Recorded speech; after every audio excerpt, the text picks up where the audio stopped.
Marcela, baixa um pouquinho aí, tá?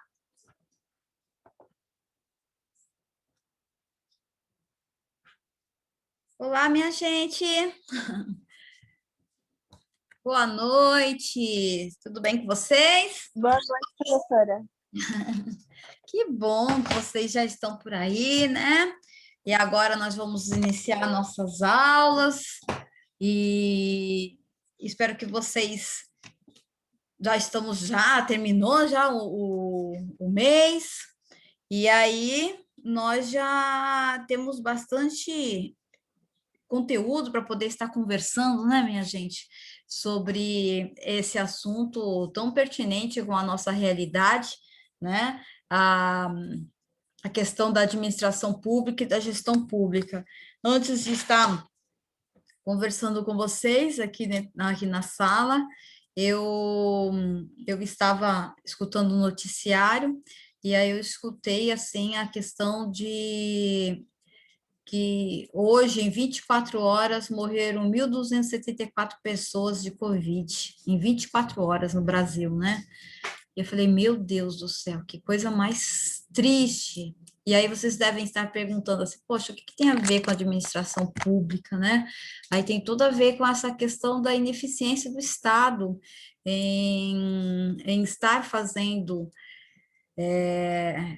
ações que poderiam estar enfrentando essa situação, né?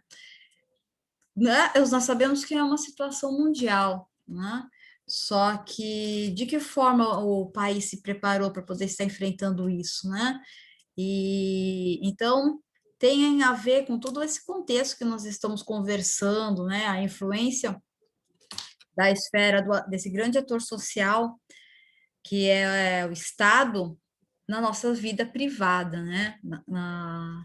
E, e a necessidade dele estar, né, fazendo, né, sendo eficiente, porque quem está sentindo são os cidadãos, né, de uma forma ou de outra, e porque se não é porque está doente, ou talvez porque tenha que fazer isolamento social, né? Então, é algo que nós estamos preocupados, é algo que está realmente, que faz com que tenhamos que estar pensando, né, muito a respeito. E aí, Gabriela, boa noite, viu? Vocês estão me escutando bem? Sim, professora. Sim, professora. Sim, tá bom. É importante, eu não sei porque os meus fones não estão. Deixa eu ver aqui. Microfone, deixa eu tentar colocar aqui fone de ouvido. Vocês, por gentileza, podem falar comigo? Alguma coisa? Alguém pode falar? Só para que eu possa ver se o fone de ouvido está funcionando? Você falou alguma coisa, Luana? Boa noite, professora. Ah, Tá obrigada, funcionando? minha querida. Está funcionando. Obrigada pela gentileza, viu? Então é isso, né? Boa noite, Bom, professora. oi! Que bom que você. Professora, deixa eu já te avisar. Hoje o pessoal tá vendo que eu tô sofrida. Eu tô caindo toda hora, tô tentando participar também, não só, tipo, vou assistir o gravado, tô tentando participar também, mas hoje aqui tá sofrido, tá caindo demais. Então, se eu não responder, eu tô tentando reconectar, tá bom? Tá bom, minha querida, fique em paz. Nós vamos fazer. Hoje eu estou conversando, né? Por isso que já estou dizendo, né? Introduzir falando sobre essa questão da Covid e a questão também da falta de planejamento, né? Do nosso gestor maior e dos nossos gestores, referente a essa questão, né? Que nós vemos como uma das soluções é a questão da vacina, né? Então, é isso que nós temos que nós estamos pensando e que o meu objetivo, na verdade, é que vocês possam compreender a importância desse ator social e como ele influencia em nossas vidas, né? Como ele causa impacto, e essa necessidade de ser um Estado eficiente, não é? que, aliás, faz parte um dos princípios da administração pública, de que ele tenha que ser eficiente, e que muito se discute referente a isso, não é? Se discute sobre a gestão inadequada, né? E que a questão de que deveria utilizar indicadores de mensuração, indicadores de produtividade iguais aos utilizados pela iniciativa privada, né? Entretanto, nós sabemos que algumas ferramentas realmente nós podemos estar utilizando, mas o mecanismo de trabalho são diferenciados, né? A esfera pública, né, e sua administração, ela se diferencia, tá bom? Vamos esperar, tem mais alguém para entrar? O pessoal, oi, gente, meninas, vamos dar um oizinho aí, vamos? Vamos abrir só um pouquinho, aqueles que puderem. Jéssica, eu sei que você está com problema, mas dá aquele tchauzinho, só para que eu possa estar vendo vocês, o rostinho. Vocês estão aí, gente? Tudo bom? Silvana, Daiane, está por aí? Lidiane, Sueli, meninas lindas com um sorriso maravilhoso. Martinha, hein, menininha? Tudo bom com você, minha querida? Tainá, opa, minha gente, eu quero ver o rostinho de vocês para quando nós estivermos andando aí pela cidade, ou quando vocês estiverem, né, voando alto aí pela internet, vendendo seus produtos e serviços, né? Ou então abrindo uma lojinha, uma loja ou algum negócio, eu saber, poxa, essa daí foi minha aluna, né? Então eu preciso reconhecer, né? Tá bom? Então vamos lá? No final da tarde, eu disponibilizei mais um material para vocês, já está no portal, tá bom? Vamos aqui abrir. Vocês estão visualizando aí o estado, a transparência denominado Estado de Bem-Estar Social no Brasil? Sim, professora. Sim, professora. Sim, né? Então, tá bom.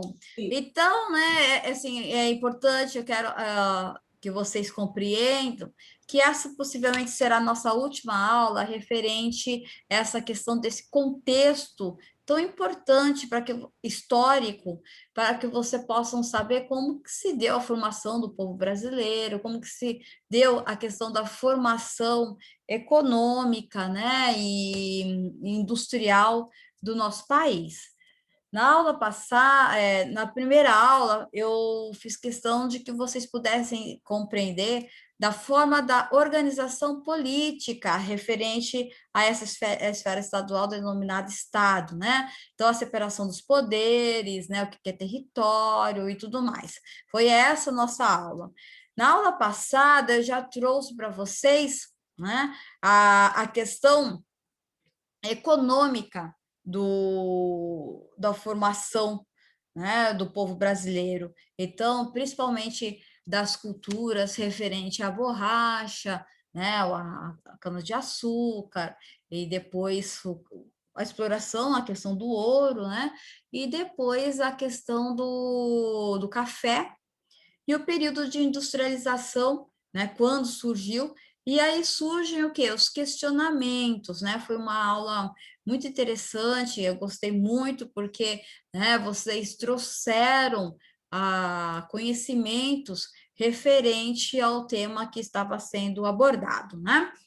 Então, agora nós vamos continuar e depois, né, na aula que vem, eu já pretendo trazer um estudo de caso para que nós possamos estar refletindo sobre essas questões referente principalmente às políticas públicas, né?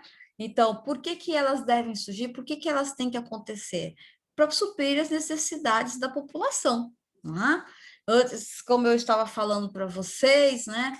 Que tipo de políticas públicas nós deveríamos estar adotando, principalmente para que nós possamos estar enfrentando a questão da Covid, né? Essa doença, né? Como eu comentei falar com vocês, esse vírus, antes de iniciar a aula, e acho que isso me deixou um pouco assustada, assim, sabe? Fiquei pensando e falei assim, meu Deus, 1.754 pessoas, né, morreram em 24 horas devido a essa doença aqui no Brasil, né? Então, e o Estado está se comportando de que forma, né? Vocês acham, o Estado que eu estou falando, tanto nação, né? E depois a questão, a divisão política, né? Dos estados realmente que também, né? Que os países dizem que províncias, né? Para poder estar distinguindo a questão, né, do Estado como essa esfera governamental, né? E aí, né, eu gostaria que vocês, antes, vamos trazer para discussão, vamos discutir um pouquinho isso, né? Uma vez que nós estamos no meio dessa situação, e se vocês fossem gestores durante tudo isso que está acontecendo, ou então, né, de saber desse mundo globalizado, as interferências que isso causam, né? Vamos trazer, vamos discutir mesmo o que faltou? Está correto? Está certo? A forma como o Estado, né, está enfrentando essa situação da Covid, né? O nosso posicionamento não é vamos pensar, né, como administradores, como gestores, né? O que vocês acham realmente, né, referente a essas pessoas que estão no poder, quanto as tomadas de decisões para resolver essa situação, né? Vamos trazer o debate um pouquinho, gente? Vamos pensar, vamos aproveitar esse momento e vamos aproveitar esse espaço para que nós possamos estar. Esse é o espaço de nós termos uma fala, né, acadêmica e administrativa, né? Que nós vamos ser administradores. Então, vamos lá, como administradores, o que você acha das tomadas de decisões daqueles que nos representam referente ao caso da apresentação, né, da Covid? Ei, minha gente, vamos discutir sobre isso, vamos trazer aqui, vamos abrir um pouco esse microfone, vamos falar um pouco como administradores, como gestores, hein? Vamos lá? Quem vai ser primeiro? Vocês, em frente a essa situação, hein?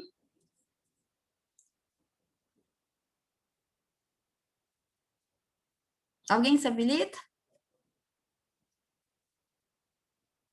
Bora, minha gente.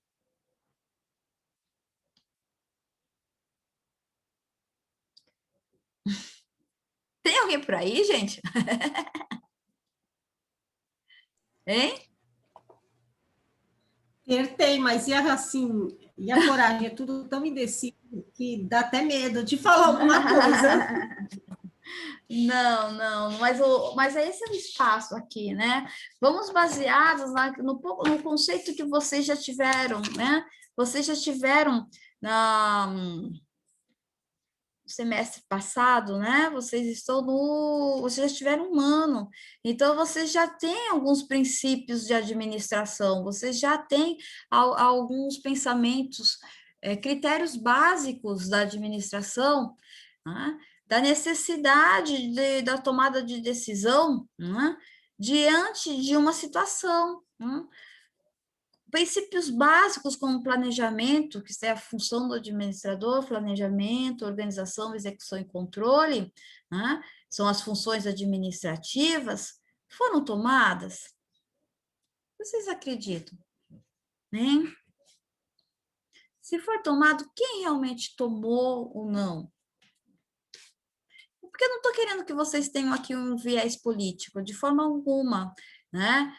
Eu estou querendo ver sobre a questão das da tomada de decisão daqueles que foi incumbida a responsabilidade para o enfrentamento desse problema, né? E é um problema que todos nós estamos sentindo, hein? Porque a gente tem, assim, o olhar que eu estou querendo que vocês possam estar nós estarmos discutindo, não é um olhar político, não é um olhar de ideologia, não é um olhar nenhuma dessa maneira, mas assim, é um problema que é do mundo, que é mundial, né?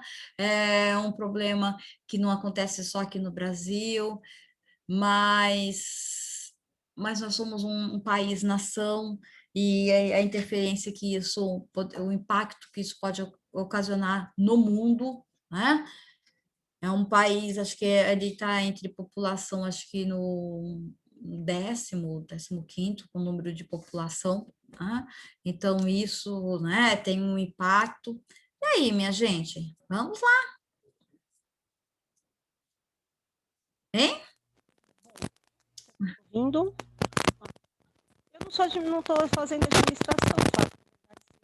Alô? Oi, você está me ouvindo? Estou. Independente. Vamos lá.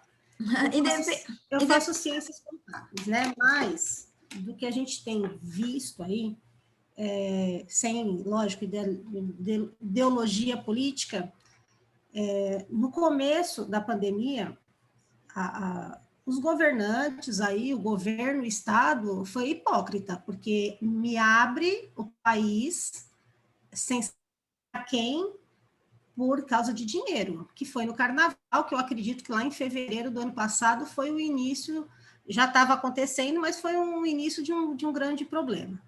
Depois a vacina, pode, não pode, eu quero, eu não quero, como se isso fosse uma decisão para si próprio, não para um todo, não para o coletivo, né? E a gente vê outros países aí quanto à vacina, atrás de vacinas que estão sendo desenvolvidas no Brasil e a gente tem que buscar lá fora. Então, assim, e o povo que não está nem aí, né, Elaine? A gente passa por aqui, sai, vai para a rua, você vai para o interior de São Paulo, por exemplo, todo mundo de máscara e álcool gel pendurado na bolsa para tentar fazer alguma coisa para tentar sobreviver, porque precisa trabalhar. Aqui todo mundo na praia, enchendo a cara e ninguém toma providência nenhuma. Então, assim, o governo fala que pode e o povo também não está nem aí. Então, isso está atingindo a economia do país. Nós estamos numa situação muito difícil, ninguém está percebendo que, quando começou a pandemia, vamos por uma coisa simples que todo mundo come, o quilo de carne aí a R$ 35, hoje ela está 50. Perfeito. Uma carne boa, de primeira, que o povo gosta de fazer o churrasco. Então, assim, já está refletindo nos combustíveis, está refletindo na vida pessoal, nas escolas, né, as pessoas morrendo, e a cultura também do povo brasileiro, e sem um pulso firme aí para tentar impor, eu acho que a palavra é essa, a imposição dessa barreira, né, sanitária mesmo entre as pessoas. É isso que a gente... Porque a pessoa vem e não sabe falar oi para você, ela quer abraçar, ela quer pegar, aí você acaba falando que não pode, aí a pessoa fica chateada. Ai, complicado. Pronto, falei. Ô, Silvana, perfeita as suas colocações. Não se preocupa referente assim, eu não sou administradora. Quantos presidentes do Brasil, né, nós temos como administradores? Né? Então, a questão de nós elegemos as pessoas baseadas nos seus valores, né? Mas aí que está a competência da pessoa em estar delegando as funções para aquelas pessoas que realmente devem estar assumindo os cargos. Né? Então, essa é uma função, né, daquela pessoa. Eu vou estar defendendo, quando nós elegemos uma pessoa, nós estamos elegendo a pessoa baseado nas ideias que ele defende, né? E aí ele vai colocar para o seu corpo técnico as pessoas necessárias para estar realizando determinadas atividades. Então, isso é um ponto importante que nós, como aí no caso já é a questão do nosso direito à cidadania, né? Porque a cidadania nós temos também os nossos direitos civis, sociais e políticos. E esse é um direito político, você está escolhendo aquela pessoa que te representa, baseado naquilo que você acredita, tá? Então, vocês não devem estar preocupados com isso, porque para assumir um cargo, né, eletivo, você escolhe baseado nos valores, daquilo, das ideias que ele acredita. É claro que aí ele vai ter que saber fazer o seu corpo, né? Pessoas com habilidades técnicas para desenvolver determinadas funções. Entendeu, minha gente?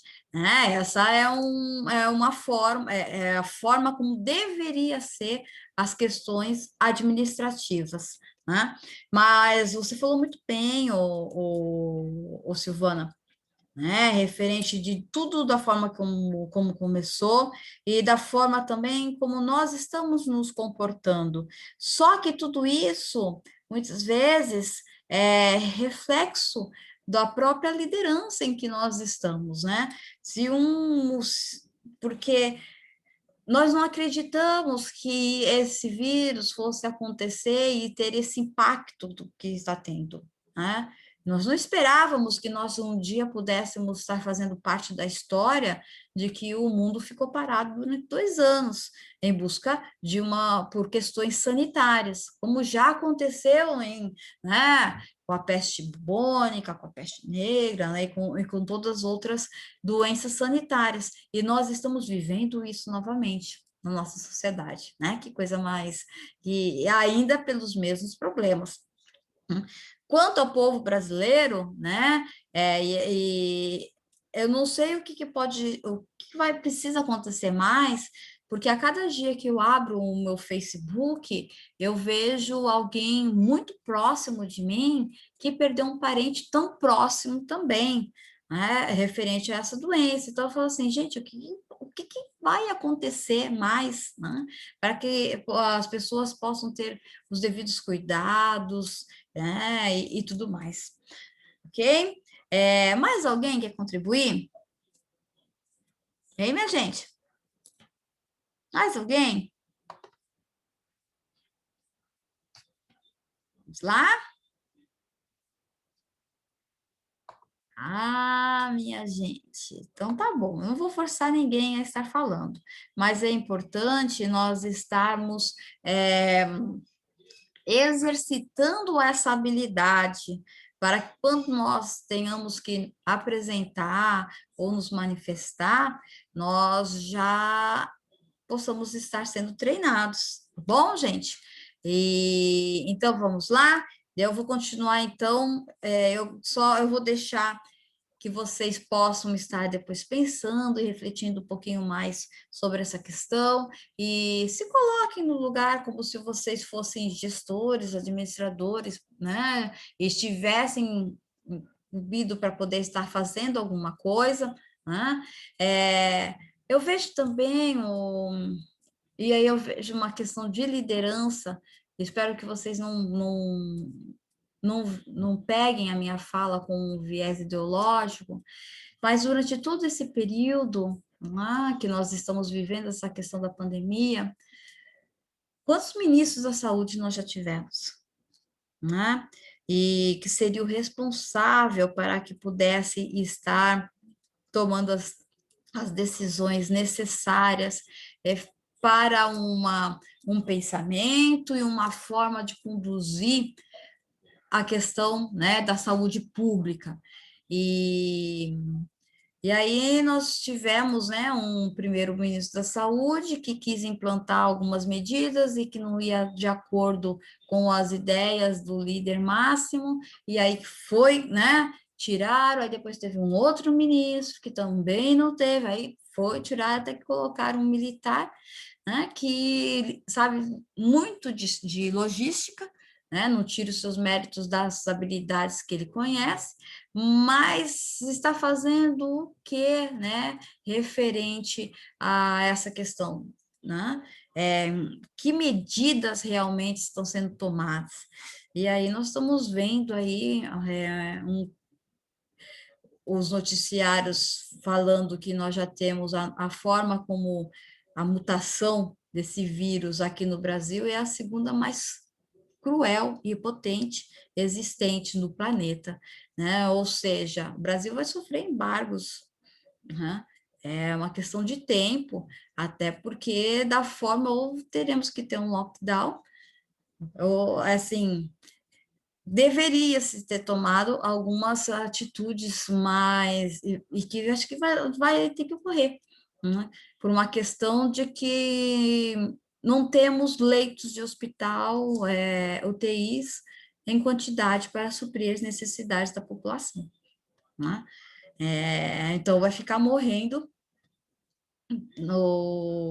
nos corredores dos hospitais, né? Então, vamos pensar, eu trago isso para que vocês possam estar refletindo, trago isso para que vocês, esse assunto, iniciem a minha aula, né, com um pouco cabisbaixa, porque é referente a essa questão, e dizendo assim, infelizmente, não venho animada, porque eu não vejo perspectivas de grandes transformações, e o que eu peço é que vocês tomem cuidado, que vocês se protejam, e também pensem a respeito, né, de que forma a administração pública poderia estar contribuindo, nós gestores, para uma situação como essa, tanto para poder enfrentar a situação, e como no futuro, para podermos sair e dar uma alavancagem nas questões econômicas e financeiras e tributárias desse país, tá bom? Ok? Desculpa eu estar me alongando, mas assim, eu não tive como ver a notícia e não compartilhar com vocês, uma vez que o nosso curso é baseado no contexto social, é baseado na realidade em que nós estamos inseridos. Então, não temos como, desculpa, ignorarmos esse fato. Tá bom, minha gente? Ok? Perfeitinho? Joinha? Joinha, né? Vamos lá. Vamos lá. Mas vamos lá.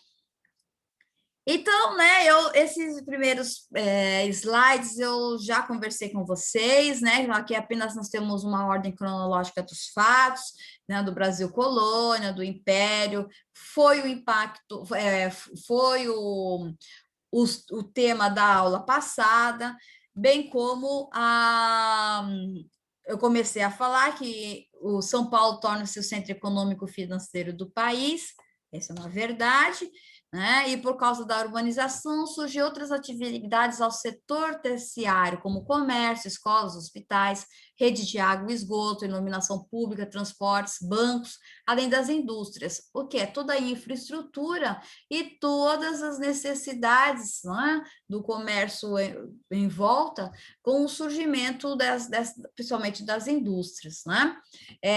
Por quê? Os lucros do café e investimento na industrialização, que foi até então a política empregada, principalmente, né, na era de Vargas, que eu havia comentado com vocês, de que após a queda da Bolsa de Nova York, todo o nosso maior, né, produto de exportação, ele, né, os nossos produtores haviam quebrado devido, né, à questão da queda da Bolsa de Nova York, e aí o Brasil falou assim, gente, está na hora de nós estarmos sendo um país, não sermos tão dependentes dos outros países, começar a investir na indústria, investir na indústria nacional. Então, no final do século XIX, nós ainda tínhamos poucas indústrias, eram mais indústrias de cerâmica, tijolos, móveis, tecidos, roupas, não eram indústrias também muito fortes e também não eram indústrias competitivas, que não exigiam grandes investimentos para serem instaladas, como era o caso, né, que Getúlio Vargas fez, principalmente, foi dessas indústrias de base, que siderúrgica, metalúrgica, petróleo, a Petrobras, que são indústrias que vão dar capacidade para o surgimento de outras indústrias, ok? As crises favorecem o processo industrial aqui no Brasil, porque aí tem o quê? A Primeira Guerra Mundial, de 1914 a 1918, que envolveu os países europeus, dificultando as importações, e com isso, como o país também estava em guerra, e o Brasil não, né, que levou apenas alguns homens para lá, então ele passou a estar produzindo e podendo vendendo para esses países. E com isso, né, houve um salto no processo de industrialização no país. Então, houve o quê? A substituição das importações, estímulo do mercado interno. O que aconteceu? Eu tinha que favorecer, né, os produtos nacionais e, com isso, também o poder de compra das pessoas que aqui viviam, para poder estar adquirindo esses produtos e serviços, fazendo com que a economia, o ciclo econômico ocorresse. De 1929 à década de 30, há uma crise mundial, latifundiários e banqueiros passam a investir na produção de mercadorias para vender no mercado interno. Então, surge, olha só, né? E é isso que eu comentei com vocês, eu não sei se vocês lembram, ainda em princípios de administração. A Revolução Industrial veio em 1760, acho que eu comentei também na outra aula, em 1760. E aqui a primeira Revolução Industrial aconteceu em 1930. Né? Então, tarde, muito tarde, que ocorreu. E isso faz com que nós ficamos com um hiato, né? Um hiato, uma diferença enorme, principalmente aos outros países. Por quê, gente? Porque aí vamos voltar tudo nessa questão de produção. Quando eu estou na minha cadeia produtiva e quando eu começo a pensar formas que eu posso estar, né, em toda no meu processo, formas que eu posso estar fazendo com que eu esteja produzindo mais, com menos recursos. Isso cria-se o quê? Novas tecnologias, inovações. Eu faço com que, né, a utilização de menos matéria-prima faz com que as pessoas possam estar tendo o quê? A tecnologia, implantar tecnologia, que é o estudo da técnica, né? Então, que eu posso criar estudos de forma que eu possa estar melhorando o meu processo produtivo. Então, em 1760, né, ali na primeira Revolução Industrial, por mais que a Inglaterra tenha sido pioneira, passou-se por muitas situações sociais, políticas, econômicas, para que ela pudesse estar se desenvolvendo, né, nessa questão da indústria. Então, né, quantos anos eles já estão à frente do que nós, né? Bom, aí, só o outro aqui. Já na segunda Revolução Industrial Brasileira, que é de 1930, que é a consolidação da primeira revolução, início do processo de passagem da sociedade economicamente agrária para a urbano-industrial. Existe o quê? As pessoas começam a sair do campo para ir para as cidades, em busca de quê? De melhores condições de vidas, né? Há também um grande êxodo rural. Esse grande êxodo rural acontece de pessoas, e principalmente se concentra na cidade de São Paulo, pessoas que vêm da região, né, principalmente da região nordeste do Brasil, e que ficam dessas duas grandes cidades, que é São Paulo e Rio de Janeiro. Aqui nós temos incidência de bastante nordestinos, principalmente para a mão de obra local, né? Fugindo de quê? Em busca de quê? De melhores condições de vida, né? No governo de Getúlio Vargas, que nós temos os dois períodos, que é de 1920 a 1945 e 1950 a 1954, a insuficiência de fontes de energia, o carvão mineral é de baixa qualidade, o petróleo só seria descoberto em 1939, né? E aí, não sei se vocês já viram a história de Gimli, né? Que ele investiu toda, grande parte, e ele descobriu a primeira jazida de petróleo no Brasil, foi na Bahia, né? E ele descobriu o petróleo na Bahia em terra, tá bom? Porque nós, não sei se vocês sabem, né? O Brasil, principalmente a Petrobras, ela ela conseguiu, né, posteriormente, ver onde as maiores reservas de petróleo do nosso país encontram-se principalmente no mar, né? E ela tem know-how e tecnologia para, principalmente,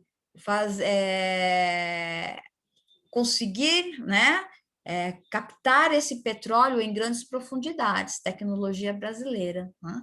Então, olha só quanto desenvolvimento, quanto que se desenvolveu e quanto nós estávamos evoluindo com toda essa questão do pré-sal, né? Que aqui para a Baixada Santista teve um impacto grande, houve grandes investimentos, só que, né, não houve a projeção como nós esperávamos que fosse ocorrer, né? Mas por quê? E aí entra todas essas questões e aí eu não vou falar teoria da conspiração, tá bom? Mas eu sugiro a leitura de um livro, eu não tenho mais, eu emprestei para um aluno e ele não me devolveu, nunca mais, acho que nem encontro mais com ele, que fala sobre essa questão. Não sei se eu já mencionei com vocês, mas procurem, comprem, porque não é em qualquer lugar que vocês encontram ele, ele se chama Assassinos Econômicos. E esse livro, ele relata toda a questão, né, as formas como, principalmente os Estados Unidos da América, faz com que possa estar destruindo realmente alguns setores de algum país em busca para eles se manterem como os grandes líderes mundiais. Então, é um livro muito interessante, ele fala sobre a questão do canal do Panamá, o que os Estados Unidos fizeram para poder estar fazendo isso, para que eles pudessem estar, né, fazendo com que o canal, com seus navios pudessem passar por esse canal e iria encurtar os custos, né, para as suas exportações, o que eles foram, o que o governo, né, foi capaz de estar fazendo, e em conjunto com as suas empresas privadas, e fala também a forma como eles criaram Osama Bin Laden, né, para poder estar atacando o Iraque, né, e depois isso se voltou contra eles. É um livro muito interessante, muito bom, que aí vocês veem todas essas questões, né, da política econômica e quanto a diferença na administração pública mundial. Vale a pena a leitura. Vamos voltar. Então, né, voltando a falar sobre essa questão do petróleo, né, que é uma indústria, por mais que ela seja uma indústria poluente, né, para tirar esses recursos naturais, eu não vejo, e por mais que exista tecnologia, por mais que nós saibamos que os carros podem estar utilizando energia solar, já existe tecnologia disso, que pode usar água, que pode usar ar, que pode usar outras fontes de recursos, o petróleo, existe toda uma cadeia produtiva ao seu redor, que não vai ser tão fácil, né? Ainda é uma indústria que eu vejo em estar em expansão e forte por mais de 50 anos aí ainda, viu, gente? Bem mais, ok? Né? Vocês veem planejamentos estratégicos de países como a Rússia, né? De forma como que, não sei se vocês já viram, eu cheguei a ver um documentário sobre isso, né, da forma como eles estão planejando, né, a possibilidade de estar produzindo petróleo para poder estar exportando, né? Então, bem assim como eles, né, só que nós também desenvolvemos uma outra tecnologia, nós conseguimos fazer com que a criação do álcool, né? O álcool é uma criação nossa, e com um país, continente como o nosso, há possibilidade de nós estarmos o quê? Plantando cana, você faz o etanol, né? do bagaço, bacana. Então, e com isso, além de ser muito mais saudável e benéfico para o meio ambiente. E nós também possuímos tecnologia referente a isso. Então, você imagina. E o nosso etanol é o mais barato de todos, né? De todos os países que resolveram também fazer esse tipo de tecnologia. Entretanto, né? Houve não vamos dizer uma conspiração, mas assim, qual é o grande interesse que sempre ocorreu em destruir, principalmente, né, essas grandes empresas nacionais, não é? A Odebrecht é a mesma coisa, know-how na construção. A Odebrecht, a Andrade Gutierrez, todas essas construtoras, elas surgiram no governo militar, né? E com isso tiveram know-how, elas são empreiteiras gigantescas, fortes e possuem tecnologia para a construção, né, de grandes represas como Itaipu e tudo mais, né? E, e aí houve, né, toda essa questão referente para destruir principalmente essas indústrias de base importantíssimas para o desenvolvimento do nosso país. Bom, mas vamos voltar lá, né? Tem alguém me chamando? Vamos voltar lá. Tudo isso que eu estou falando referente à questão do petróleo, não é? O petróleo, além da sua produção, da sua cadeia e a matéria-prima de várias outras, do plástico, né? Para poder estar realizando outros produtos, eu sempre falo, né, assim, da Tupperware, que todos nós amamos, caríssima, né? Mas por que que ela é? Tem alguma representante da Tupperware aí? Não? Tem ou não tem? Nossa, caramba, essa é a primeira turma que eu não tenho ninguém que venda Tupperware, porque sempre quando eu falo... Tem? Eu vendo. Silvana, você vende? Não, eu me viro. Salário de prefeitura não é tão bom assim. Eu vendo Tupperware, vendo Demilos, vendo de tudo. Então, eu já faço sua propaganda aqui, né? Já passa no grupo. Então, por que que eu falo, né?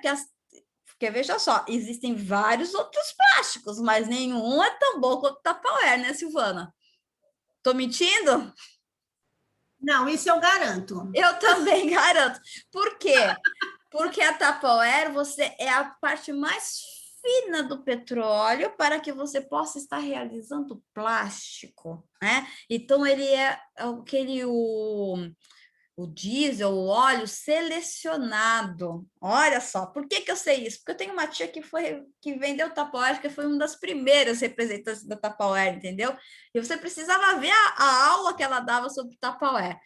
Entretanto, né, eu agora a Tupperware está com umas promoções boas, mas ela é realmente um produto caro, né, Silvana? Se nós formos comparar Sim, é bem caro. com os demais que você encontra nessas lojas de R$1,99, né? Ah, sem dúvida. Não Mas também a é? comparação de qualidade É para a vida inteira. chega a ser ridícula.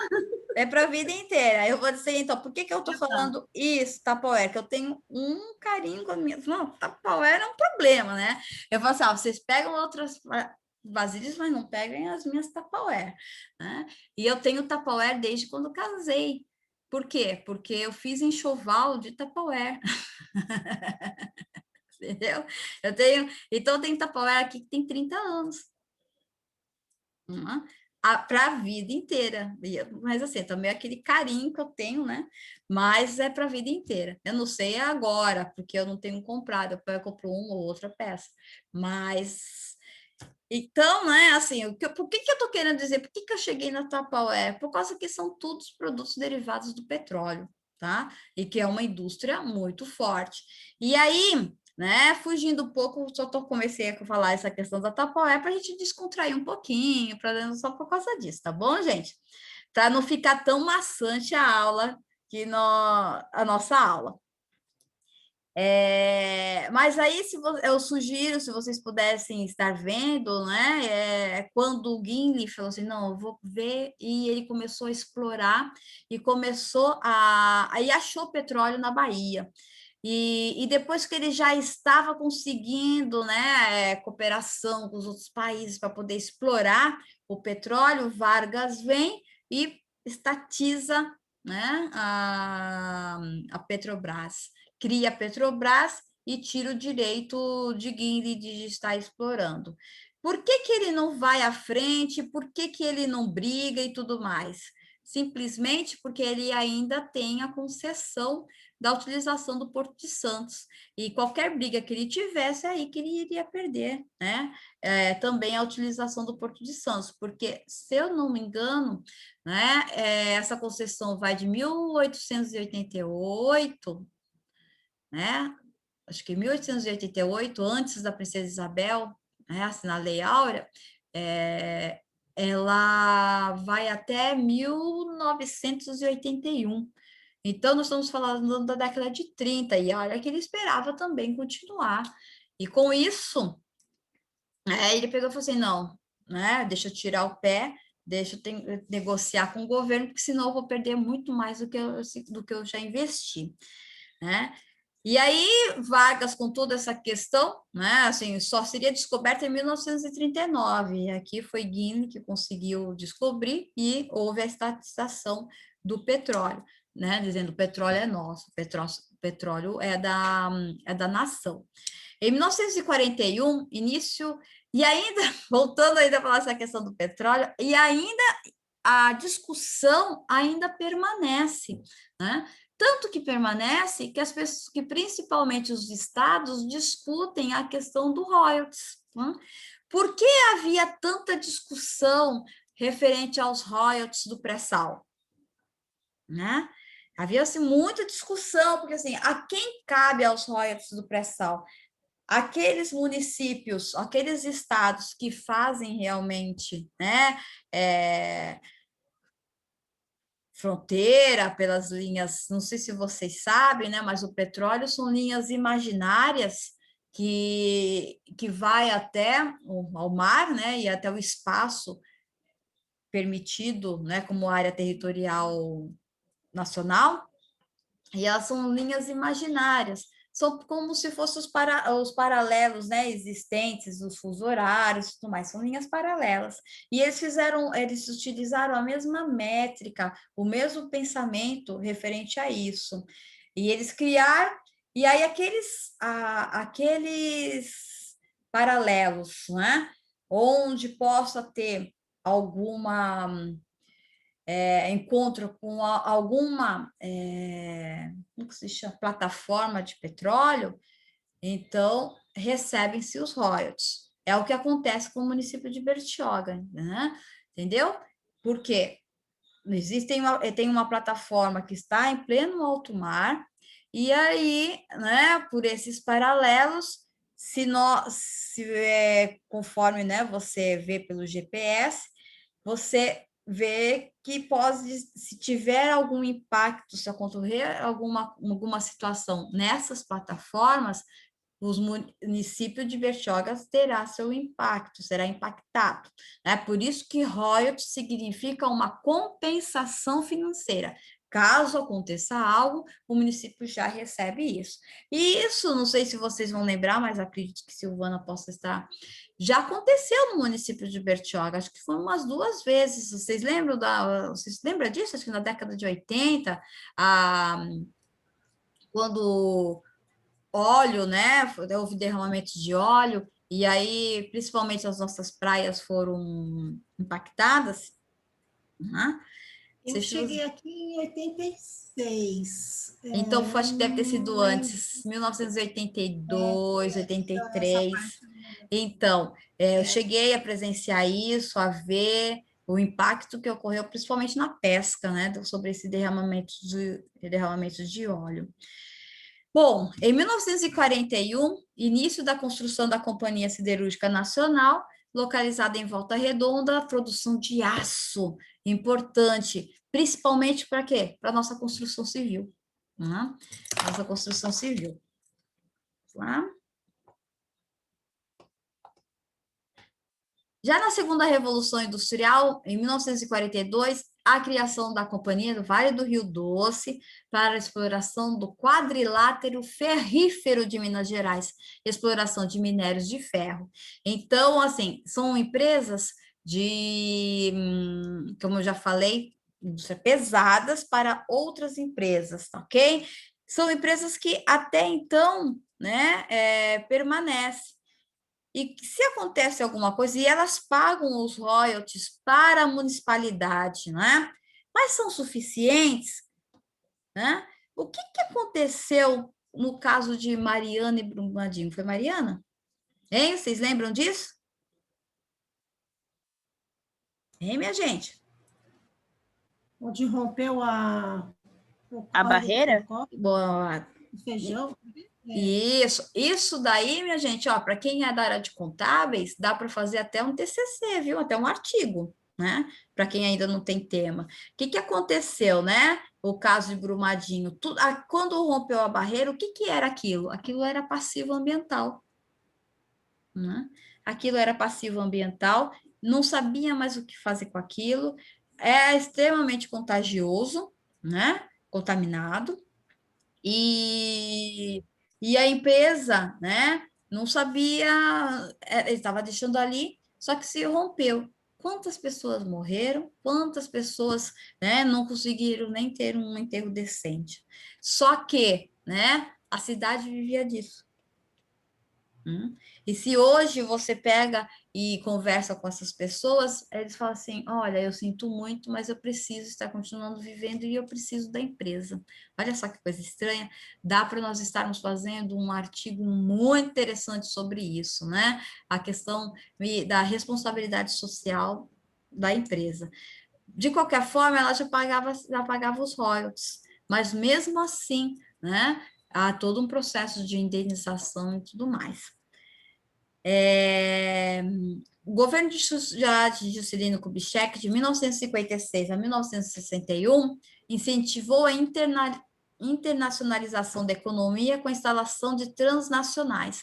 E aí entra, né, um projeto um pouco tanto mais imediatista. Foi quando, né, começou a trazer principalmente essas transnacionais, né, e empresas de outros países que abrem filiais em várias nações, principalmente as montadoras.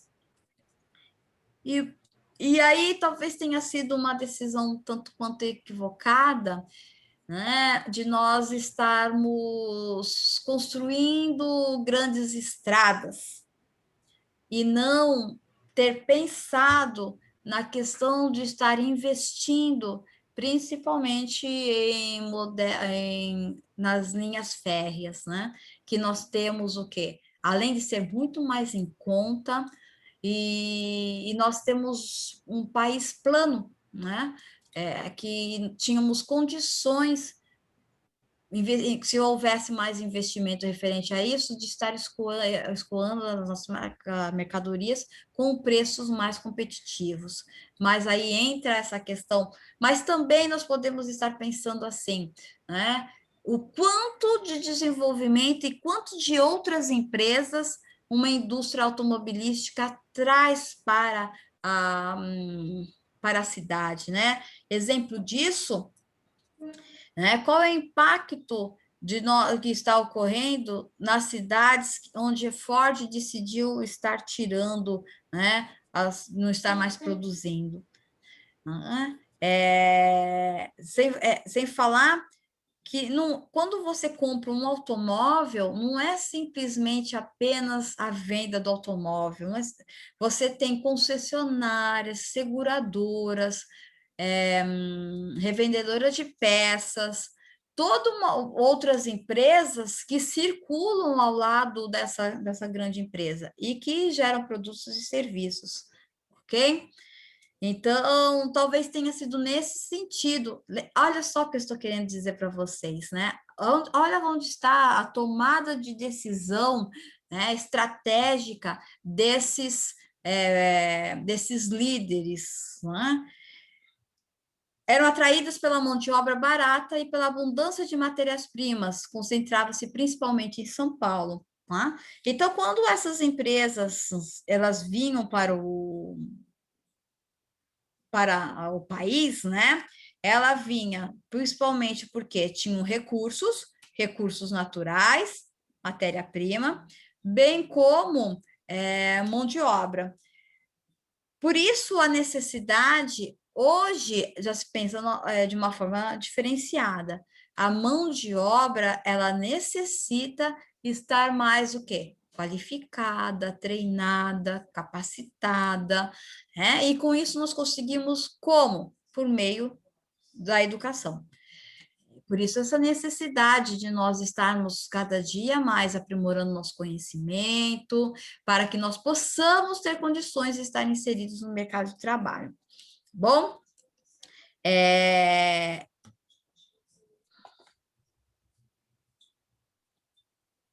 e com isso, né, de JK para cá, e depois nós tivemos a questão do governo militar também, nós tivemos outras.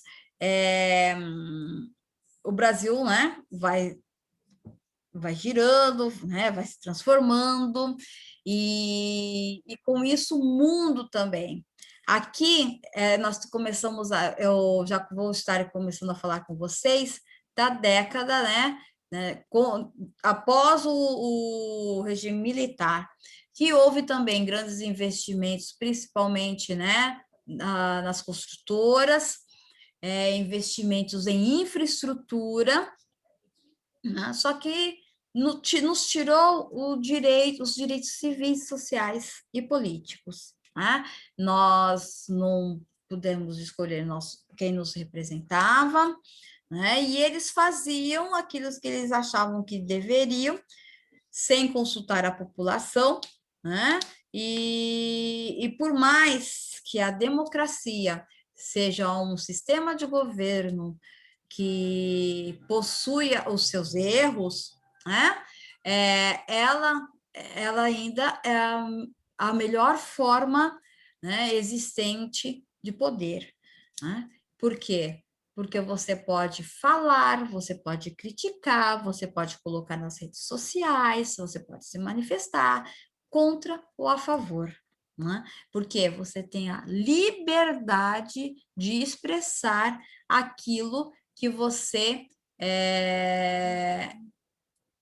não concorda e que vai contra os seus princípios, ok? Mas professora, isso nenhum outro tipo de governo autoritário seria permitido, porque hoje nós somos globalizados, hoje nós estamos em rede. Isso não é verdade, não é? Isso não é verdade, porque nós temos, assim, vocês sabem o dia a dia, por mais que a China, né, tenha se aberto, principalmente economicamente, por ser esse gigante que se tornou, né, você sabe realmente como vivem as pessoas lá? Né? Você vê... Oi? A própria China, citando o exemplo que a senhora deu, a gente não sabe nem quantos realmente foram infectados pelo corona. Isso. Quanto tempo que o vírus estava lá? Entendeu por quê? Porque é fechado ainda em algumas situações, principalmente civis, né? Principalmente referente aos direitos civis e sociais. Você sabe o que acontece na Coreia do Norte? Você sabe o que está acontecendo em Cuba? Né? Aí eles dizem assim: passa apenas as informações, né, que permitem que você saiba. Né? Então, ainda o melhor, o final do filme Ilha das Flores, né? Ele fala assim, liberdade, né? Por mais que nós passamos por algumas situações, ela ainda é um direito que o ser humano sempre busca, né? Sempre estar desejando. E esse é um direito que nós não podemos perder, sermos livres para se manifestarmos, para, claro, né? E nem Rousseau diz também que nós temos correntes em nossos pés, nós somos livres, mas possuímos correntes que nos aprisionam, que são o quê? Os nossos valores, que é aquilo que está intrínseco em nós, que nós acreditamos que são valores morais, né? De condutas, de valores éticos, que devem ser praticados para que a sociedade não se torne um caos, tá bom? Mas, assim, é baseado no quê? No bom senso, baseado naquilo de que você foi instruído, ok? Bom, mas vamos lá, vamos estar falando, porque foi quando teve todo aquele movimento de diretas já, quando as pessoas tiveram a coragem para poder estar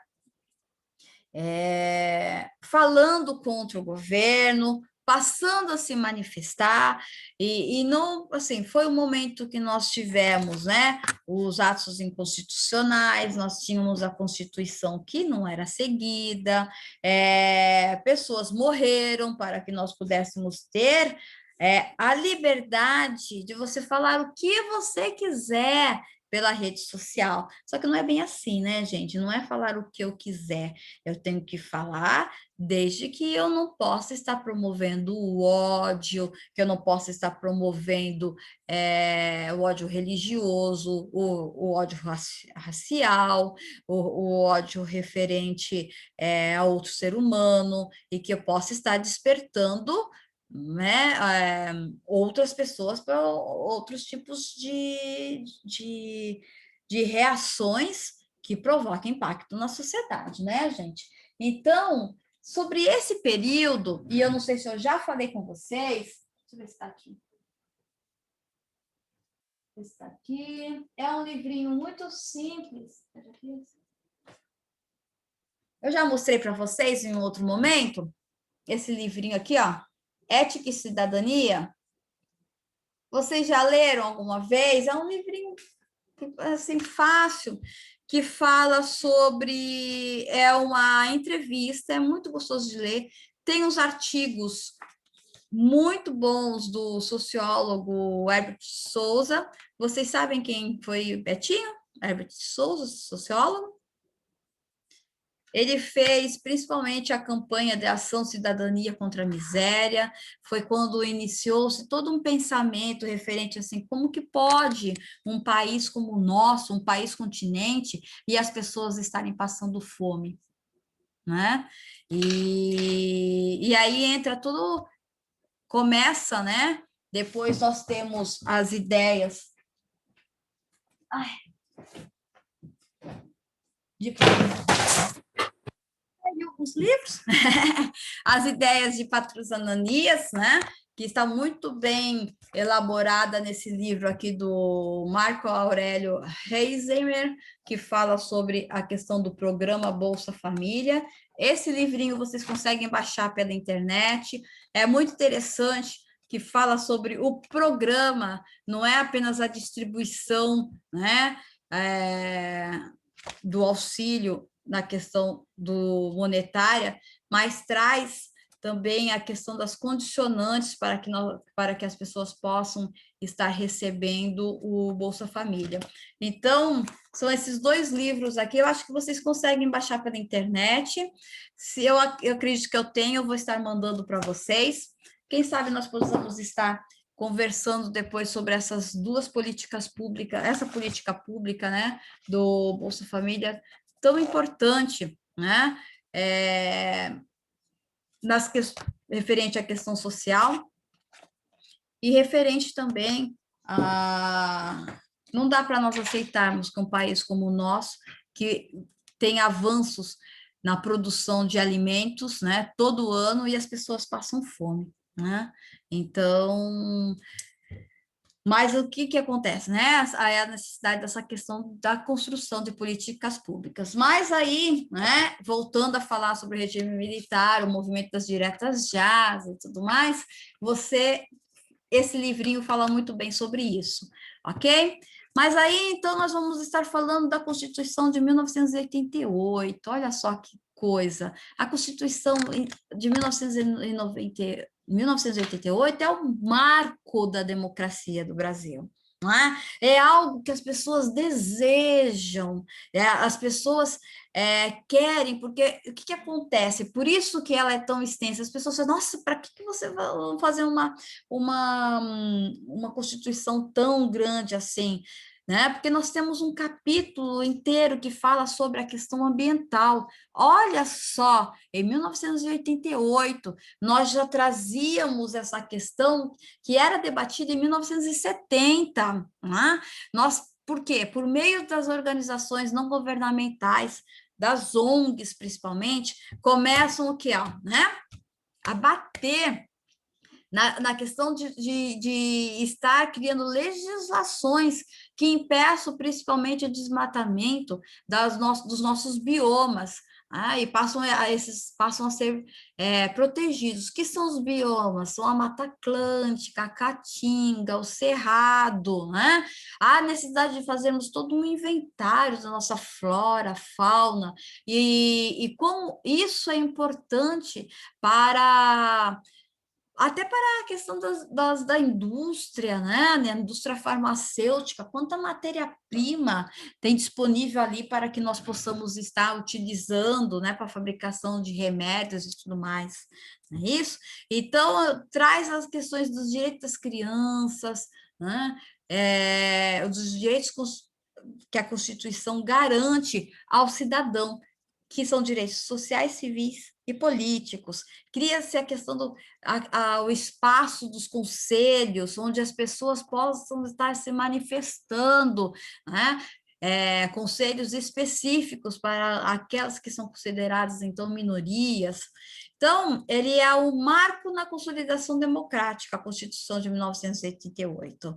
E todos nós estamos felizes, contentes, referente ao que está acontecendo, até que, né, em 1989, acontece um fato que vai mudar toda a questão, né, de tudo isso que nós estávamos vivendo. Em 1989, o que acontece mesmo, gente? Hein? Vocês lembram? A queda do Muro de Berlim, né? A queda do Muro de Berlim que faz, né, que até então o mundo era dividido em dois, podemos dizer assim. Nós vivíamos a Guerra Fria, o mundo dividido entre a União das Repúblicas Socialistas Soviéticas e, né, a Estados Unidos da América. E aí o mundo passa a ser um só, e aí surge qual é o movimento, né? O que surge com isso? O mundo globalizado, né? A globalização. E a globalização, ela traz o quê? Impactos profundos na questão da sociedade, né? E situações que a Constituição de 1988 não havia previsto. Até porque nós estávamos fechados, situações que nós nem imaginávamos que poderia estar acontecendo. Como? Crimes ocasionados pela internet, né? Que hoje é uma realidade, né? E que você não... Que até então, imagina se em 1988 nós tínhamos acesso a tecnologia portátil, né? Aos microcomputadores. Imagina, né? Que nós tínhamos acesso a alguns... Não estou falando nem só da parte palpável do computador, mas eu estou falando de todos os seus softwares e tudo aquilo, né, que ajudou e que nós não conseguimos mais viver sem qualquer ambiente de trabalho, que você não consegue mais ficar sem computador, né, no que vai tratar de uma área financeira, econômica, contábil, seja o que for, sem o computador e sem os seus programas. Não tem como, né? Mas a Constituição, então, a Constituição de 1988 é algo assim, é uma conquista que em menos de um ano ela já tem impactos, né? Devido às novas realidades que nós estamos vivendo, né? O que acontece? O que ela nos traz? Ela nos traz conceitos de reflexão importantes para a consolidação democrática. Entre elas, a questão da preservação ambiental, né? Que eu já havia comentado com vocês. Leis que até então, né, não eram cumpridas, né? Por quê? Ela falou assim, não tinha poder de punição.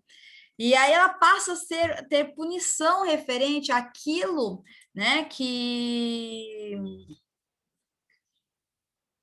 quando eu estou desmatando o meio ambiente, tá? Preserva, assim, como eu já falei, os biomas e a necessidade das cidades e traz, né, já os conceitos, embora embrionário, porque o conceito de desenvolvimento sustentável, né, que segundo o pensador, né, Leonardo Boff, é extremamente contraditório você lidar desenvolvimento, palavra de conceito, vem da origem econômica, com sustentabilidade, que vem do conceito da biologia, que quer dizer casa, estudo da casa, né? O estudo do planeta. Isso parece um pouco contraditório, mas esse é o ideal a ser perseguido, que vem com quem? Com a Agenda 21. Apenas em 1985, 1985, não, 1988, 1995, né? Que foi, né? Então, na presidência ainda do Fernando Collor de Mello. Não, 1992, foi com a Eco 92, né? Que surge, que é uma grande reunião existente, né? Que é realizada aqui no Brasil, onde tem as organizações não governamentais, e com eles, né, na Eco 92, discute sobre as questões de preservação do meio ambiente, né? E traz o conceito de desenvolvimento sustentável que está inserido dentro da Agenda 21. Né? Traz também para a discussão a questão do Estatuto da Criança e do Adolescente, o ECA, né? Trazendo principalmente o quê? A obrigatoriedade de todas as crianças, né, em estudar, né, delas terem pelo menos, né, até a 4ª série, e a questão de recursos para investir em educação, sendo 50% a necessidade, né, das peças orçamentárias, e aí já entra um pouco o pessoal da contabilidade, né, de estarmos desses investimentos, desses recursos públicos serem investidos na educação. O Estatuto da Criança, ele é inovador, né? Assim, professora, mas a pior coisa que aconteceu foi estatuto, né? Não foi, não, gente. O problema é que as leis, elas... É importante salientar que nós estávamos entrando em um processo de transição, né? O estatuto precisava, sim, estar dando garantias para as crianças, né? Por meio do estatuto, criou-se também a possibilidade de nós termos os conselhos tutelares, né? De ter representantes para poderem estar ajudando as crianças em situação de risco, né? Que antes, até então, eram ignoradas, ok? O problema é que nós pegamos alguma parte da lei que existe um desvio, assim, mas quantas pessoas e quantas crianças já não tiveram, né, a proteção social, né, garantidas por essas legislações? É que nem a Lei Maria da Penha, né? A grande licença um pouquinho, a grande confusão com o ECA é que muitas pessoas pensam que ele é para poder de polícia e não poder de proteção. De proteção. Eu sei que eu senti na pele. Então, às vezes as pessoas falavam assim, eu vou entregar você no conselho tutelar, não é isso, não é entregar você no conselho tutelar. Então, assim, muitos ainda pensam até hoje Até hoje. que o conselho tutelar é para prender criança. Não, de forma alguma, muito pelo contrário, é para Eu fui conselheira, né? proteger. É para Então, proteger. eu já fui conselheira e, olha, é difícil explicar para os pais esse tipo de situação, principalmente para os pais. É, não acredito mesmo, Silvana, por quê? Porque foi a forma errada também que nós fomos, que introduziram esse conceito para nós, né? De forma Verdade. equivocada, onde nos traz essa questão do estatuto. Gente, nós não podemos, eu não sei o que acontece, às vezes eu fico um pouco indignada com a questão referente de alguns direitos que nós temos, que nós conseguimos, que as pessoas falam assim, isso não deveria existir, não sei para que isso, é porque é uma porcaria. E aí eu vou falar aqui com vocês, assim, né, referente ao SUS. O SUS é uma das maiores políticas sociais mundiais, né? As pessoas não entendem isso. O SUS é uma política pública extremamente importante para a vida de nós brasileiros. Né? Nós temos vacinas de graça, isso que eu não estou falando, tira da Covid, entendeu? Mas eu estou falando de toda a carteira de vacinação que você tem. Né? Você tem desde quando você sai da maternidade até quando você tem 12 anos de idade, né? Acho que a última antitetânica é de 12 a 15 anos, que você pode estar indo no posto de saúde para poder ter vacina. Cuida da E a mulher profilaxia. grávida, Oi? e a mulher grávida ela já tem a proteção da hepatite na gravidez, justamente por causa do bebê, por causa do feto. Então, já tem a proteção antes de nascer. Então, né? Claro que nós sabemos, sim, eu conheço pessoas que fazem tratamentos caríssimos, né? E que recebem medicamentos pelo SUS, que não teria condições de estar fazendo esse tratamento se não tivesse essa política pública. Claro, né? É difícil de você de estar fazendo, você assim fica muito tempo às vezes para, né? Que nós fomos no hospital e tudo mais, mas assim você tem acesso, né? Você vai ser atendido em um momento.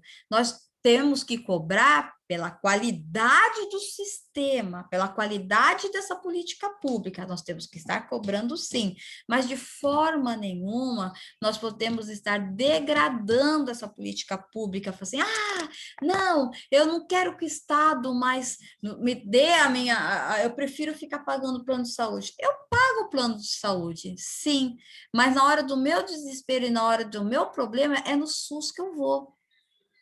É no SUS que eu vou. Na hora que acontece qualquer tipo de acidente, né, é no SUS que eu vou. De lá eu sou encaminhado depois para outro hospital, mas é aqui que eu passo primeiro.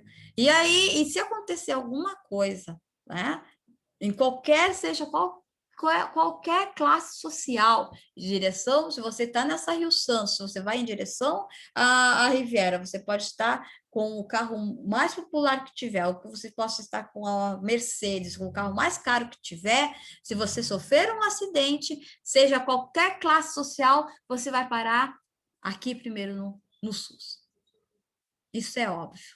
Depois de lá, você pode ir de helicóptero, seja o que for, né? Para um outro hospital melhor. Mas no primeiro momento, você vai bater aqui. Isso é fato. Tá? Então, nós não podemos estar aqui, né? O SUS, ele passou a ser o quê? Para todos nós, independente, para todos os brasileiros, e até quem não é, né? Estrangeiros que estão em território nacional são atendidos pelo SUS, em primeiro momento. Tá bom? Coisa que acontece em lugar nenhum. Nos Estados Unidos ainda, esse pessoal que sai aqui do Brasil para poder ser atendido, para poder morar lá fora, não pode ter uma dor de dente, que é caríssimo, né? É caríssimo a questão da saúde. Nós estamos acostumados a gostar, a gente gosta de ver, não sei vocês, mas eu gosto de ver Chicago Med, né? Grey's Anatomy, de House, então eu era apaixonada pelo House, né? Assim, a série, achava aquilo, a mente dele brilhante, né? Mas, assim, sabe quando que você vai ter um tratamento daquele? Se você tiver dinheiro e ter condições de pagar, porque senão você não tem. Aliás, eu conheço pessoas que moram nos Estados Unidos, mas têm plano de saúde aqui, no Brasil, porque caso aconteça alguma coisa, eles pegam e vêm para cá, tá bom? Conheço pessoas assim, pessoas próximas, que vivem essa realidade, tá bom, gente? Então, vamos estar defendendo o SUS. Né? Aliás, seria interessante se eu pegar e, né, e falar sobre essa política pública com maior profundidade, mas acho que nós não vamos ter tempo hábil para isso. Né? Mas defendam o SUS, defendam o SUS. A educação passou a ser universal, todos têm direito à educação, todos devem ter, pelo menos, serem alfabetizados, né? Traz também a questão do Código de Defesa do Consumidor, gente, né? Vocês podem estar reclamando sobre determinados produtos. Hoje, por causa dessa questão da legislação, a questão da qualidade tem que estar intrínseca dentro do produto. Né? Por quê? Porque tem um órgão regulador, aí vocês têm as ABNTs da vida, né? Que a ABNT, ela é responsável por, né? Desde quando você, assim, né? Sobre as normas técnicas, ela não é referente apenas para vocês fazerem artigos científicos, mas era para que vocês possam obedecer um padrão, né? De segurança. E aí, né? Por quê? E com isso fica mais fácil. Hoje, né, nós podemos reclamar de algum produto que você recebe.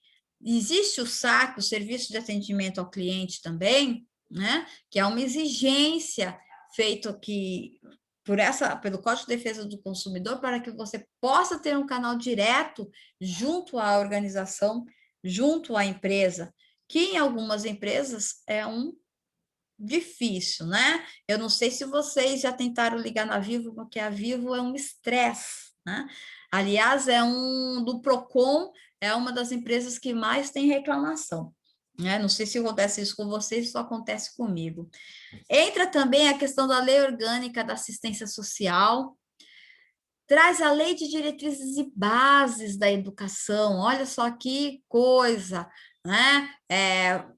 A Lei de Diretrizes de Base, ela dá um arcabouço referente de como deve ser a educação, traz a questão do Fundeb, né, dos repasses necessários, do quanto que nós temos que estar investindo na educação, e na época, acho que ela também nos traz a possibilidade desses cursos de curta duração, que é o caso do RH existente da própria faculdade, na própria FAB, né? Que são o quê? Apenas 2 anos. Mas por que isso, né?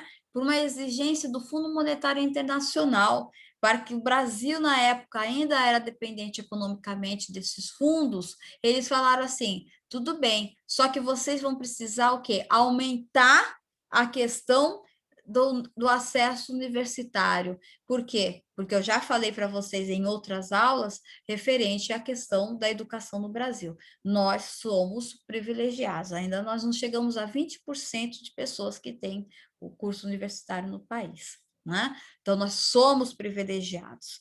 E a lei de responsabilidade fiscal. O que é essa lei de responsabilidade fiscal?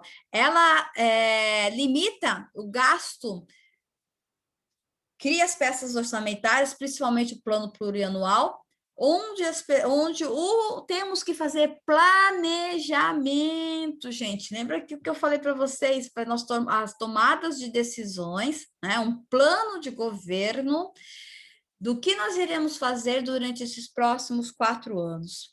Com isso, eu tenho, por mais que eu estiver fazendo uma obra, né, eu tenho que deixar os recursos, né, os recursos disponíveis para que essa obra continue no próximo governo, se esse governo permanecer ou não, tá bom? E aí, o que que acontece, por que que essa lei foi importante? Porque era muito comum, dentro da administração pública, acontecer o seguinte, perdi a eleição, então que se dane, sabe o que eu vou fazer? Eu vou, eu vou deixar a dívida para o próximo, né? E isso, né, a lei de responsabilidade fiscal, ela proibiu essa possibilidade, ok? Ela proibiu isso. Por quê? Porque senão o outro não conseguia fazer nada, porque ficou tudo cheio de dívida para pagar né, o outro gestor, o gestor anterior. Então, vejam só, né? Esse é o cenário sociopolítico, criou-se legislações importantes para a consolidação da democracia, né? São o quê? Pilares da democracia, né? Claro que tem outros também que também possam estar contribuindo, mas para quê? Para a sociedade, para o Brasil não se tornar um caos, tá bom? A década de 90, ela foi marcada por quê? Pela redemocratização da cidadania, né? Da democracia e da cidadania. Isso aconteceu devido ao que, né? Nós tivemos a possibilidade de eleger o nosso primeiro presidente da República após, né, o governo militar, que foi a eleição de Fernando Collor de Mello, e aí uma das medidas que Collor ele instituiu foi a abertura econômica. A abertura econômica era algo que não tinha como deixar de ser, né? A globalização era algo extremamente que já estava acontecendo, o mundo estava globalizado, né? E o Brasil precisava também. O nosso parque industrial era de 1932. Né? Nós já estávamos extremamente atrasados. A nossa indústria automobilística, nós tínhamos o quê? Fusca e era Fusca e Brasília que nós tínhamos, né, os carros. Com isso, houve o quê? Uma abertura e a questão da concorrência. Começaram a chegar os carros japoneses com valor mais competitivo, né, e condições de nós estar adquirindo outros tipos de carros com outros tipos de tecnologia, favorecendo o quê? Né? O livre mercado. Importante, porque aqui começa a ver Collor, né, tinha uma visão mais liberal, né? Imagina, hoje o que motivou o impeachment de Collor, né, além dos escândalos de PC Farias, foi a questão os jardins da casa da Dinda hoje são até piada, né? São vasos da casa da Dinda, porque se nós formos ver todos os outros processos de corrupção, né? E hoje, né, o filho do presidente está comprando uma casa de 6 milhões, bilhões, né? Saiu no jornal. E pode ser fruto das rachadinhas, né? Que pode ser. Né? Então, a corrupção, né? Cueca, né? Dinheiro nas cuecas e tudo mais. Ou seja, tiramos um presidente por causa, né, podemos estar dizendo isso, que foi por causa dos jardins dos anões, orçamento e outras coisas, outros escândalos que ocorreram na época, né?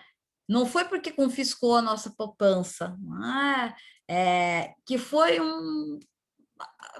algo, né, necessário, né, para que nós pudéssemos estar contendo a inflação que nós tínhamos, que era mais de 80%, né? Foi por meio desse confisco da poupança que Fernando Henrique Cardoso teve condições de estar fazendo a unidade real de valor, que foi a URV. porque se não fosse isso, ele não teria condições, porque foi quando ele prendeu o dinheiro, né? Collor prendeu o dinheiro, e para a questão da URV, que era, acho que vocês já tiveram aula de economia, vocês já tiveram sobre isso, essa interpretação, já tiveram, né? Sim, o Clério falou sobre esse assunto. Sim, né? Então vocês entendem do que é a questão da URV, dessa unidade real do valor, que era para conter esse tipo de inflação que nós tínhamos, que era galopante, né? Para dar a sensação, né, que tudo aumentava, né, diariamente, porque o brasileiro estava acostumado e o empresariado estava acostumado a pagar o ágio. Bom, né? Mas houve a necessidade de uma reforma do Estado, né? E aí começou todo o processo de privatização, principalmente dos bancos, né, estatais, né, que nem o Santander, hoje o Santander era um antigo Banespa, né, aqui principalmente do estado de São Paulo. Há uma redefinição do papel do Estado. O Estado, ele, que eu havia comentado com vocês, né? Ele não está mais fomentando a economia, embora ainda existam muitas indústrias de base ainda, né? Existem essas indústrias, mas ele passa, né, principalmente para atender as necessidades dos seus habitantes. É essa a finalidade, em estar realizando políticas públicas na área da educação, saúde, segurança, habitação e tudo mais, né? Cria-se o Conselho da Comunidade Solidária, que aí entra a figura da dona Ruth Cardoso, socióloga brilhante, e ela traz para que nós possamos começar a estar conversando sobre a criação do convênio de parcerias realizados com as organizações de terceiro setor, que são esses convênios existentes entre um repasse de dinheiro que depois é consolidado junto ao balancete, junto ao balanço da municipalidade, que é do caso, dinheiro junto para a APAE, para uma escolinha que tem ali no Jardim Albatroz 2, o Recanto Infantil, acho que é Recanto Infantil que faz esse nome, e demais organizações de terceiro setor, né? Que tem o quê? Finalidades e objetivos específicos, e que algumas vezes prestam serviços com mais qualidade do que a própria organização pública, né? Então, esse Conselho da Comunidade Solidária, ele traz, né, essa fala. Por quê? Com a intenção de promover parcerias, que é daquele conceito lá da Agenda 21, né? Nem o Estado não consegue realizar as suas atividades sozinha. O setor privado, a mesma coisa, e o terceiro setor também não. Então, a necessidade de nós estarmos o quê? Estabelecendo parcerias para que nós possamos atingir a eficiência. Pressão para que as empresas assumam seus impactos sociais e ambientais.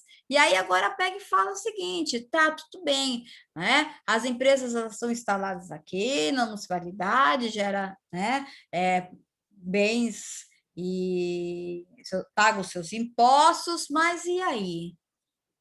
E aí, eu posso poluir o meio ambiente? Eu posso pegar e estar consumindo a água e despejando de forma sem nenhum tipo de tratamento nos nossos rios ou então no nosso mar, né? E eu começo a pressionar essas empresas para que elas tenham principalmente um posicionamento nas áreas ambientais. E aí, com isso, força o surgimento de outros conceitos que vocês vão estar vendo ou já viram, né, em disciplinas que vão falar sobre a responsabilidade social das empresas, que vão falar sobre a governança corporativa dessas instituições e em diante, né? Porque aí o governo pega assim, se você não faz, você vai pagar multa, vou fechar, você vai ter que ter processo e tudo mais, né? Cria-se também uma exigência entre a questão do ISO, né? Mercado fator de entrada em mercados restritos, o ISO é uma certificação privada, mas para que você possa estar exportando, principalmente para os outros países, você precisa é o seguinte, papel, né? Papel, celulose, Companhia Papel e Celulose aqui em Suzano, para que ela possa estar, é um produto que tem um alto valor agregado, para que você possa estar mandando para fora, você tem que estar lá, certificação ISO, tá? O carimbão, né? O carimbaço, assim, utilizo floresta de remanejamento.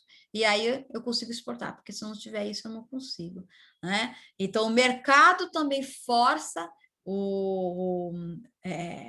pressiona, e a comunidade passa a enfrentar, começa a questionar, começa a estar reclamando, e hoje, né, você vê as pessoas reclamando pelo WhatsApp, as pessoas reclamando de algum produto, serviço, e pelas redes sociais, e imediatamente já aconteceu comigo, você reclama, já entra em contato com você, desde que você tire aquela publicação e que você explique, né? O que está acontecendo e que você tire e tudo mais, né? Por quê? Foram todas mudanças que ocorreram desde que aconteceram na década de 90. Nós temos também alguns tipos de políticas públicas de trabalho e renda. O que aconteceu? No Fordismo, nós tínhamos a organização racional de trabalho, a questão da especificação das tarefas, predominava isso até 1970. Com o toyotismo, houve o quê? Um processo produtivo flexível, ou seja, é referente à produção em escala just in time. Lembra que eu falei sobre just in time, o estoque quase zero? Eu vou estar fabricando de acordo com os meus pedidos, né? Então, com isso, há uma outra relação de trabalho.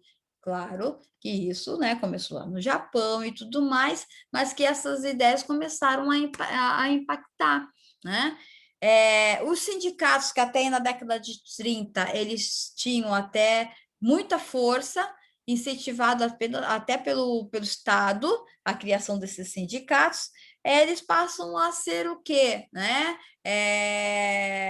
Começam a enfraquecer, já não tendo mais tanta força como tinha antes, ok?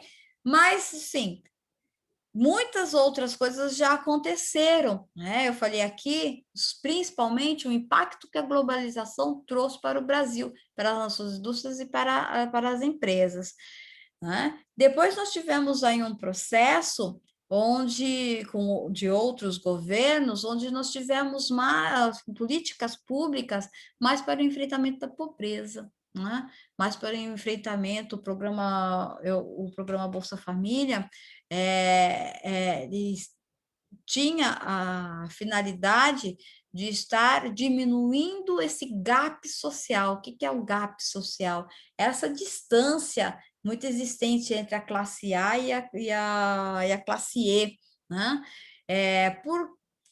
Por meio de quê?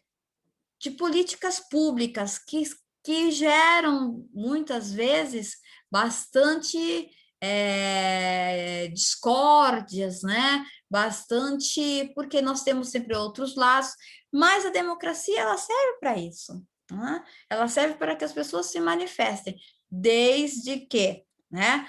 Um princípio importantíssimo do conceito de democracia a democracia é a vontade da maioria com respeito às minorias. Se isso não acontece, não existe democracia. Tá bom, gente? Para que possa ocorrer a cidadania. A cidadania, ela também não é só excesso de deveres e nem excesso de direitos, porque eu só tenho direitos, eu crio privilégios. Se eu tenho só deveres, eu tenho uma população, né, prejudicada, né, punida, receosa. Então, eu não posso. Então, para que isso aconteça, há necessidade de ter equilíbrio. Mas, acima de tudo, é importante que haja justiça, que é a virtude de dar a cada um o que é seu. Por isso que ela é, simbolicamente, ela tem umas vendas e possui, né, uma balança nas mãos, para que ela não enxergue e que haja equilíbrio. Então, todos esses conceitos que eu falei para vocês, há necessidade, né, de ser justo, que seja aplicada a justiça, para que haja equilíbrio. Se a balança, né, estiver para mais um lado e do outro, acontece o quê? Os desvios da sociedade, que é o quê? Corrupção, injustiças e outras coisas mais, e que afeta, né, essa proteção que nós temos que ter da sociedade. Tá bom, minha gente? Tudo bem? Compreenderam? Sim, professora. Sim, professora.